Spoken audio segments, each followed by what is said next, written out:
Imagine finding a ship in the middle of the Atlantic Ocean. Sails still up. Cargo untouched. A half-eaten breakfast still on the table. But not a single person on board. No signs of struggle. No distress signal. No bodies. 10 people, including a 2-year-old girl, gone without a trace. And under the captain's bed? A sword with strange reddish-brown stains on its blade. This is the story of the Mary Celeste, and after 150 years, we might finally know what happened. It's November 7, 1872. New York Harbor is buzzing with activity. Ships come and go every day, carrying coal, grain, cotton, the raw materials of a booming post-Civil War economy. On this particular morning, a 100-foot brigantine called the Mary Celeste is being loaded with a very specific cargo, 1,701 barrels of commercial alcohol. Denatured alcohol, the kind used in industrial manufacturing, not for drinking. The ship is bound for Genoa, Italy, where the cargo will be delivered to a consortium of merchants. It's a routine transatlantic crossing. Nothing about this voyage should have made history. But it did. Because somewhere between New York and the Azores, everyone on the Mary Celeste vanished. And no one has ever been able to fully explain why. Captain Benjamin Briggs was no amateur. He was 37 years old and had been sailing since he was a boy. His father was a sea captain. 4 of his 5 brothers were sea captains. The ocean was the family business. Briggs had commanded 5 ships before the Mary Celeste and had a reputation as a careful, God-fearing, teetotaling captain. He didn't drink. He ran a tight ship. And for this voyage, he brought along his wife Sarah and their 2-year-old daughter Sophia. That detail matters. A captain who brings his family aboard isn't expecting trouble. He's expecting a routine crossing. Alongside the Briggs family were 7 crew members, a first mate, a second mate, a cook, and 4 general sailors. Most were experienced Danish and German seamen. The ship itself had been recently refitted and was in solid condition. Everything about this voyage was ordinary. The Mary Celeste set sail on November 7th, headed east into the Atlantic. And for the next 25 days, we have almost nothing. The ship's log, which would later be recovered, shows routine entries about weather and position. The last entry is dated November 25th. After that, silence. Here's where it gets interesting. 8 days after the Mary Celeste left New York, another ship departed from the same harbor. The Dei Grazia, commanded by Captain David Morehouse, who happened to be a personal friend of Benjamin Briggs. The 2 captains had actually dined together the night before the Mary Celeste set sail. The Dei Grazia was heading to Gibraltar, following a similar route across the Atlantic. On December 5, 1872, nearly a month after the Mary Celeste had left port, a sailor aboard the Dei Grazia spotted something strange on the horizon. A ship, moving erratically. Her sails were partially set but in disarray. She was yawing, drifting off course, then correcting, then drifting again. No one was visible on deck. Captain Morehouse watched through his spyglass for 2 hours before making a decision. Something was clearly wrong. He ordered a boarding party to investigate. First Mate Oliver DeVoe and 2 sailors rowed over to investigate. What they found would become one of the greatest maritime mysteries in history. The Mary Celeste was completely deserted. Not a single person remained on board. But here's what made it so unsettling: the ship was in mostly seaworthy condition. The hull was sound. The cargo was largely intact, 1,701 barrels of alcohol still secured in the hold. Personal belongings were undisturbed. Clothing, boots, pipes, and letters were found in the crew's quarters. Captain Briggs' navigation instruments were missing, his sextant, chronometer, and marine charts were gone. But his personal effects remained. Sarah's rosewood harmonium sat in the cabin, untouched. The ship's single lifeboat was missing. The main halyard, a heavy rope used to raise the mainsail, had been detached and was trailing over the side of the ship. And most strikingly, there were deep score marks, 2 cuts on either side of the bow, just above the waterline, as though something had scraped or struck the hull. The clues were maddening because they contradicted each other. Water was found between decks, but not enough to sink the ship. The pumps were disassembled, but that could mean they were being repaired, not that they'd failed. The galley stove had been knocked from its mounting, suggesting heavy weather. But the ship had survived whatever storm it encountered. Most disturbing of all, a sword was found beneath the captain's bed, and it appeared to have reddish-brown stains on its blade. Were those bloodstains? Had there been violence aboard the Mary Celeste? The sword would become one of the most debated pieces of evidence in the entire case. It seemed to scream foul play. A stained weapon on a ship with 10 missing souls, it was the kind of detail that launched 1,000 theories. But was it really blood? Or was it something else entirely? One thing was certain, everyone had left this ship in a hurry. They'd left behind valuables, food, fresh water. Whatever drove them off the Mary Celeste, they believed in that moment that staying aboard was more dangerous than taking their chances in the open Atlantic in a single lifeboat.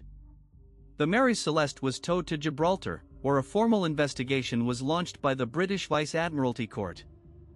Frederick Sully Flood, the Attorney General, was convinced foul play was involved. He had the stained sword tested, and the results surprised everyone. The stains were not blood. They were rust and chemical residue.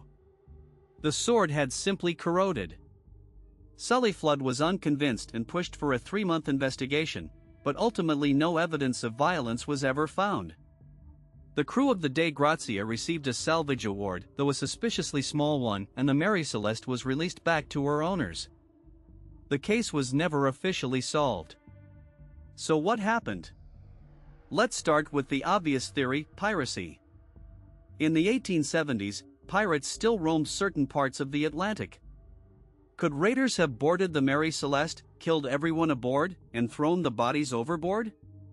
The sword's reddish stains initially made this theory tantalizing. A weapon with what looked like blood seemed to point directly at violence. But the Gibraltar investigation proved those stains were rust, not blood. And even setting the sword aside, the theory collapses under scrutiny. Pirates steal things. The cargo, 1,701 barrels of commercial alcohol, was untouched. Personal valuables were still aboard. There were no signs of forced entry, no damage consistent with an attack. And the ship itself, which any pirate would happily claim, was left drifting. Piracy simply doesn't explain a crime scene where nothing was taken. Theory 2: Mutiny. Could the crew have turned on Captain Briggs? Perhaps a confrontation, someone grabs the captain's sword, a struggle breaks out. It's a dramatic image. But once again, the sword tells a different story than it first appeared to. The stains were rust, confirmed by laboratory testing. There was no blood evidence anywhere on the ship, not on the sword, not on the decks, not in the cabins. Beyond the sword, everything about this theory falls apart. Briggs had personally selected every crew member. He was known as a fair and respected captain. His wife and infant daughter were aboard. Mutineers would have no reason to take them along, and no record suggests any grievance from the crew. The personal belongings left behind also argue against mutiny. Sailors planning to take over a ship and disappear would take their possessions. These men left behind everything, including money. This wasn't a planned departure. It was an emergency evacuation. Theory 3 is the most compelling, and it involves an invisible explosion. Here's the scenario. 9. Of the 1,701 barrels of alcohol in the hold were later found empty. Not stolen, empty. The barrels that were empty were made of red oak, which is more porous than the white oak used for the rest. Alcohol vapor could have been leaking into the hold for days or weeks. Now imagine Captain Briggs opens the cargo hatch one morning to inspect the hold.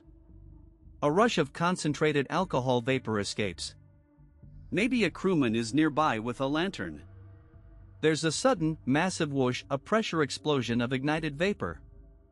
Here's the critical detail: alcohol vapor can combust with enormous force but leave almost no burn marks. It's a pressure event, not a fire. It would have blown the hatch covers off, knocked the galley stove from its mounting, and terrified everyone aboard. And here's where the sword finally makes sense. That corroded blade with chemical stains wasn't evidence of violence at all, it was evidence of the environment inside the ship. The same volatile alcohol fumes that built up in the hold would have permeated the captain's cabin, corroding exposed metal. The rust and chemical residue on the sword actually supports this theory. The ship was saturated with corrosive vapor. This isn't just speculation. In 2006, Dr. Andrea Sella, a chemist at University College London, actually built a replica of the Mary Celeste's hold to test this theory. He filled it with butane gas, which behaves similarly to alcohol vapor, sealed it, and then ignited it. The result was extraordinary. There was a massive pressure wave, a flash of flame, and then nothing. The walls of the replica were barely warm to the touch. Paper inside wasn't even singed.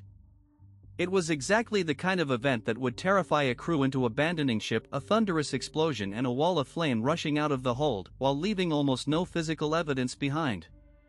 Dr. Sella's experiment matched every piece of evidence found aboard the Mary Celeste. The blown hatch covers. The displaced stove. The score marks on the bow from the lifeboat being launched in panic. The trailing halyard, hastily used as a towline to keep the lifeboat connected to the ship. And here's the final, tragic piece. If the crew lashed themselves to the Mary Celeste with that halyard, planning to reboard once they were sure the ship wouldn't explode again, the rope could have snapped in heavy seas, leaving 10 people in a small boat in the middle of the Atlantic. With no ship, no supplies, no hope. The Mary Celeste sailed on for 12 more years after being recovered, but every subsequent owner reported bad luck, financial ruin, or worse.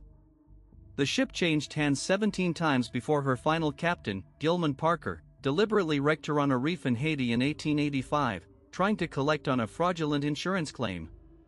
He was charged with barratage, the maritime equivalent of arson, but died before the case went to trial. It was an ignoble end for the most famous ghost ship in history.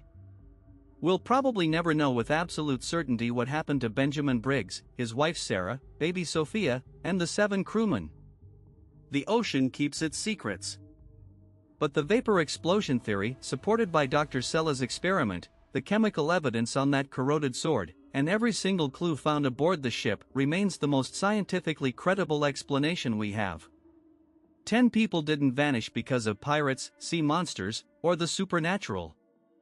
They most likely made a rational decision to abandon ship after what seemed like a catastrophic explosion, and then the sea took them. If this mystery kept you watching, subscribe and hit the bell. We cover history's strangest unsolved cases every week. Drop your own theory in the comments, because after 150 years, the Mary Celeste is still sailing through our imaginations.